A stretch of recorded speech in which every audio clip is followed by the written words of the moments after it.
sango ya mawapona bagolwa rize ya gola tout la mwisi ya zaza akimi na poto. Papa Hervé Ferregola a sombaki billet lelo po balongwa. Ama mes amis tombés, arrêtez la musique, arrêtez.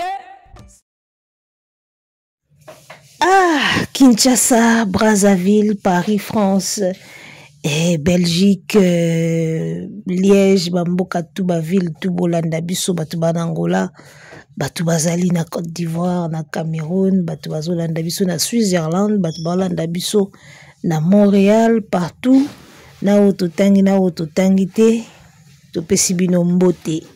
Mingi, Boaloudo TV, Lisango, El Gladiator AS en cuir. En tout cas, tozongi sous na numéro ya sika poto partager nouvelle oyo tozanango oyo toyoki. Dans ce cas, restons ensemble, il n'y a pas de souci.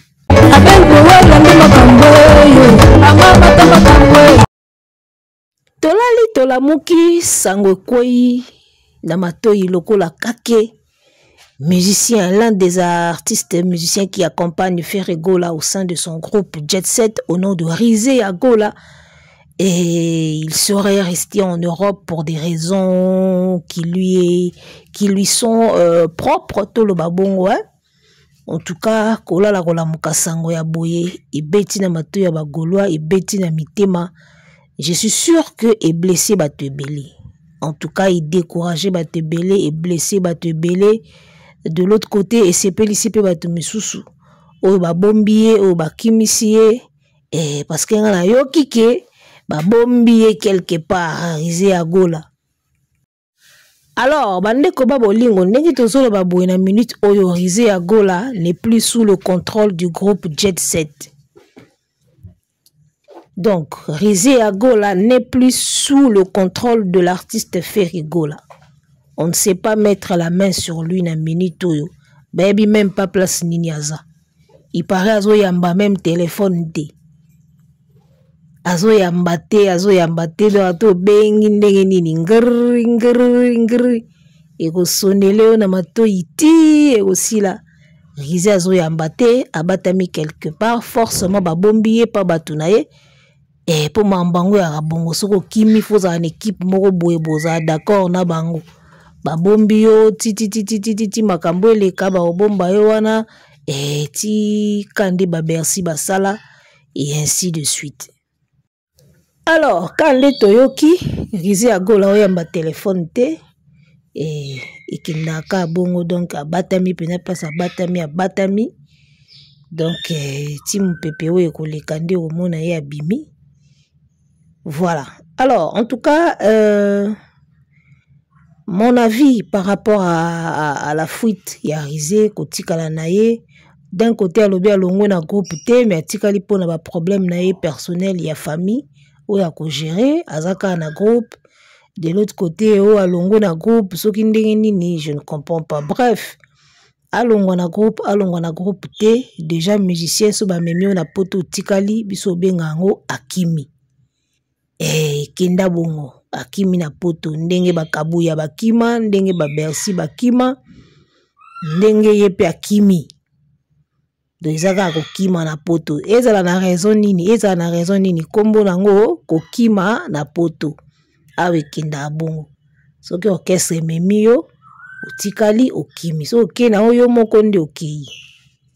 Donc voilà. Alors mon avis par rapport à kotikala ya Rizé Gola na poto. En tout cas, son alobi sali ba Golo pa cité na okosa. Rizé Agola. Yaya, otiki poste ka boye, bon chanteur ya nyama. Ba voko na ye rataka na pasi. Mobali na nga moko, tolata baliance, tosala mariage. Rizé Agola. Nelo moko te ko reni awa. Oya aboma libala ya landa nzomba mosaka ye alobi ngai ye komela ye ngai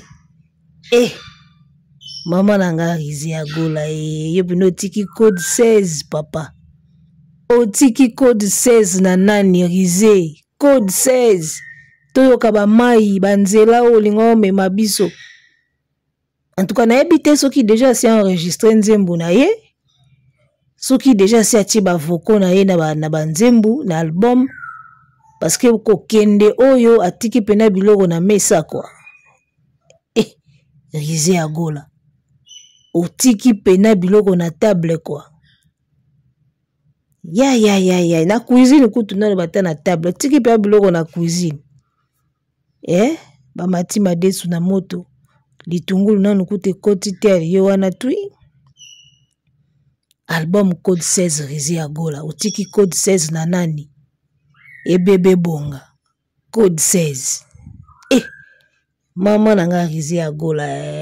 En tout cas, sincèrement parlant, Ferrigola vient de perdre un bon chanteur. Un bon. Rizé, c'est un bon. Il y a Osaganate. Rizé Pena, c'est un bon. Il a brillé na Adidas Arena. Tout le monde a kinde bavoko na epesa ki makambu. Il a brillé na album. Oyo, nani Dynasty, hein. Il a vraiment brillé, le gars. Mais bon, a décidé à benda na ya koma na epe El Paris, a koma nepe mwana poto.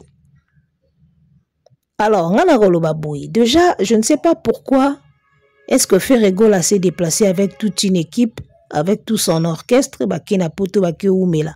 Ils ont fait ING Arena. Juste après ING Arena, na moni ba mise batikali na poto ba oumeli ING zaki na juin. Ti lelo to na juillet. Tout comme écoute na fin juillet presque. Ah, déjà mois de juillet aussi là. Bah monsieur babeti un mois na poto les gars. C'est beaucoup. Bon, peut-être pour quoi enregistrer album et aussi quoi enregistrer ba makamba mike mais un mois na poto c'est beaucoup. Alors pour moi un mois na poto ba musicien oyo c'était très tentant ba sala biloko boy. En tout cas, oui, ça point de vue nanga. Naza ko encourager te. Nazoloba o nga na moni. Ndenge bakenda ko beta ING Arena, après ING Arena wana batikali basali studio, après studio toyoki o faire soki poma mukanda soki ndenge nini bakangami na poto. Alors ko kangama wana c'était devenu très tentant pour ba musiciens oyo bazana moi ba intention. Ndenga na moni liango parce que je commençais déjà à me dire nabi faire même na poto ba umelia. Est-ce que na ko umela oyo to boyega ko bimisango po e bimaneti to pesa batu ba mai ozomona na boyagi vraiment ka ko kina sans wana e bimalowa to teta batu matoi quoi ko umela wana ba umeli. Moi je me disais mais ko umela oyo est-ce que go benda ba o moi mutu mususu tamuso alongwe kin na idete alongwe na kin na idete yabika to keto beti ING to zonga nde to betaka Adidas to zonga. Mais le fait que koko somoko komi bo umeli ça dit que bo beti sabino concert bien bon na bino pe intention ko zonga mais circonstance moko esali ke bo beta moi un mois kuna bo umela ya ba idée ya kabongo. Moi je pense que au départ Rizé n'avait peut-être pas cette idée là de rester. Circonstance ya ko umela kuna et puis 6 mois ba idée. Et puis 6 mois ba idée ou peut-être y était mais entourage. Mona mayande ni bo umeli yo zonga ka boy tala yande ni toko betango nyamuka na auto bomba yo kanga ka chombo. Ba idée ya ka bongo. En tout cas, c'était bien comment on a que les pas dans même musiciens ba savourer pe poto. Vous comprenez? Ba savourer pe poto, ba yeba tamboli ba moni pe ba bendi mo ba mo makambunde ezalaka.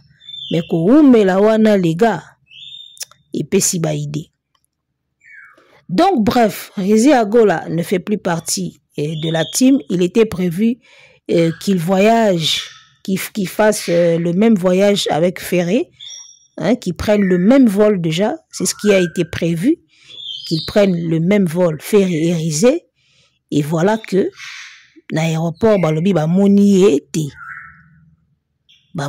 il était censé voyager na Ferré. So on a comprendre pour nini ka ezaki na Ferré ndi ba kita peut-être pour na ba voko na pour na mutaza artiste du moment parce que ba artiste mususu ba tikali ba Holanda suki lelo ou lobi na ebité. mais Rizé ezaki prévu ye kandia ki na Ferry. Donc n'habité pourquoi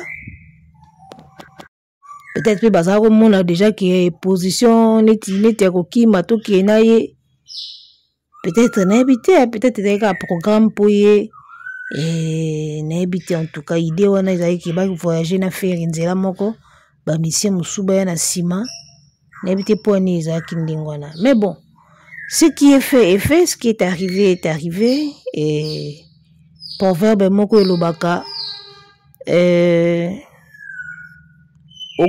oko tongana oyo obungisi te mena oyo otikali nango. D'accord? Donc soko zo compter ou avancer na vie oko avancer na oyo perdre te mena oyo otikali nango. Parce que oyo kei c'est kei yango te ko aider au travailler pour le futur. Oyo tikali nango na maboko yango nde ko travailler pour le futur. Donc na minute oyo concentrons-nous sur les musiciens qui sont restés. Na bangondi, je crois, makambo ko salama. Et à la dernière nouvelle, Ferregola avait pris l'avion hier, je pense. Donc les lois a déjà na kati ya Kinshasa. Et voilà. Bakroni yaya.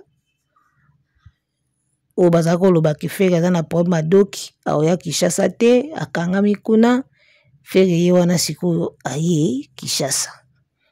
Donc, bomoni ki ya moko boye bolobaka po émission kota. Makamsu bolobaka po émission salama po émission ka ekota. Donc, voilà. Yo so changea na o déjà ngambo. Okoma na o déjà muto efanjo. Mais la programme à faire yo bimsa ngoka na émission na yo. O asali boye, o akokende boye. Oh. Papa, so koza na intention kozongela faire senga pardon zonga. Koto ke kuna pe. Makambo keda kozela kuna tisi ko ngana mwana ngana eloko ba piote tisi ko na mona eloko efanjwa pesi yote bilobela ka ko attaquer Ferry siko Ferry ye wana na Kinshasa malgré Rizé akimi. Mais bon li pas dans un kaka na moment o ba pesi bino opportunité ya ko kende moi 2 fois na poto kaka na moment o ba pesi bino opportunité boyemba na album Rizé Agola. Est-ce que c'était le moment? Est-ce que c'était le moment de quitter? Voilà ba question tout ça comme tuna. Est-ce que c'était le moment de quitter Jet Set? Code 16 eza na cuisine na makusa bazo lambango ochanzembu oza ba mabanga balara mabanga oyebana osala pe makambo na yo. Est-ce que c'était le moment de quitter? Bon, après, il faut aussi se poser des questions. Est-ce que ce n'était pas le moment? Moment ni ninde ba kitara, moment ni ninde ba kitara orchestre. C'est ça aussi. Il n'y a pas de moment, apparemment. Moment ni balongwa, moment ni balongwa te. Parce que quand l'on est musicien, apparemment, ils ont un moment mabe. Moment malamu ya raté. Ozomona. Musicien pesoga longwe. Ako maga kolbaga makamba mabe po na place à outil. Oba salinga boye, oba kena nga boye, oba malmenenga nde nazoyoka yoka kaka. Oyi parenzembu na ya chaki soki sali ndenge nini mutu soki fale ya yemba. Donc voilà, ba raison ezanga akate soki mutu alongwe. Musicien alongwe créer aka elo moka boye. Ozomona. Musicien peso ka longwe bato pe batikali ba mona aka ce n'était pas le moment, mais c'est quand le moment. Nga nazo nga parti ya mutu te naza ko réfléchir ka à haute voix. Nazo analyser kaka. Donc, est-ce que c'était le moment? Est-ce que ce n'était pas le moment? C'est quand le moment? Donc, ils ont compliqué ma kamwango. Mais moi, je pense que kolongwa na moment où ba pesi bino banzembu. Otikelo moko inachevé. Est-ce que ça en valait la peine? Est-ce que ça n'en valait pas la peine? Ozomona. Parce que mon dandoule pe ndoule aga mystique. Ndoule aga très mystique. Ba musicien ba mona ape ba ninga na bango ba vandi bwe ba otala ba orchestre wana ba orchestre oyo ba orchestre wana ba otala tala o kuna kenda tikala o kuna sala boya zonga boy ba talaka ya ona olobaki tu peut-être kazaki na idée te mais le fait ya ko umela wana ba umeli na poto mwana maya boti idée ba idée comme botama yande nini yo tala tala nga pena pona ngako na mona Rizé aki na idée okima te ndeka ba le fait ba umeli ba idée botami na poto ou bien batu ba pesi idée parce que ba Rizé ba quand même ba musicien ou ba patienter na jet set hein nebi période moko boye azai sou ko voyager te ba fanatique ba comme même ko plaider pour na ye kana ye pas faire nga moko témoin Rizé période moko azai sou ko voyager te ti ba fan ba comme pena ko tia les pas de moto ata la kaya Rizé après bou ba ye mema voyage moko boye ti ndenga komi pe ko voyager mususu ba revanche te ba kanda te oyo ke bo fandisanga mo trop bo betanga mo ba 12 et moi vengeance pe to yebite wana tozo réfléchir kaka alors ba Gaulois oyo ba plaida po na yo et papa Hervé po ba bando tchao na voyage au décevoir bango hein Rizé au décevoir bango ba côté la yo ba côté la yo pona kana yo okomo voyager lelo ale tout la mwisi ya zaza au décevoir ba Gaulois wana prochainement soki ba salango pa musicien mususu ta musu le pas d'arondi masute ozomona donc monde yango ya mystique monde yango ezalaka boye ba musicien bayaka bakendaka na bango kaka et voilà alors tozongaka na question ya est-ce que c'était le moment na moment où toyebi ndenge Ferregola ba visa na ye ebimaka na mwa kokoso ba visa ne ebimaka na mwa kokoso esengaka ba musicien bakendaka bazongaka po amatisa crédibilité ndenge toyokaka parce que nga nakota na bango na ambassade te ndenge toyokaka d'accord ndenge jet set ezoka visa na mwa kokoso esenga ba musicien bazala loyal okeye ozongi po na ambassade bamona pe pour crédibilité emata siko talaka époque oyo nanu bakembi na maamba visa ba Rizé ya Gola susu baye kotula musi ya zaza boye na ebite quoi vraiment na ebite mais vraiment na ebite quoi Rizé ya Gola mobali na nga moko tolata ba alliance otiki vocal wana na nani ya Rizé na minute bana mai tu batikali siko bakomi à la gendarmerie faut que surveiller bango siko ko veiller sur bango neti na gendarmerie mwendo tsheba na mai na kokoso Rizé ya Gola otiki code 16 danani yaya code 16 bébé ebunga babi code 16 Rizé bébé ebunga babi code 16 bébé ebunga isa code 16 bébé ebunga babi code 16 Rizé to sepeli te Rizé ba Gaulois ba sepeli te ata muki Rizé otiki ba voko ya mbinga ya makasi nani akosala ba vocal wana Rizé ya Gola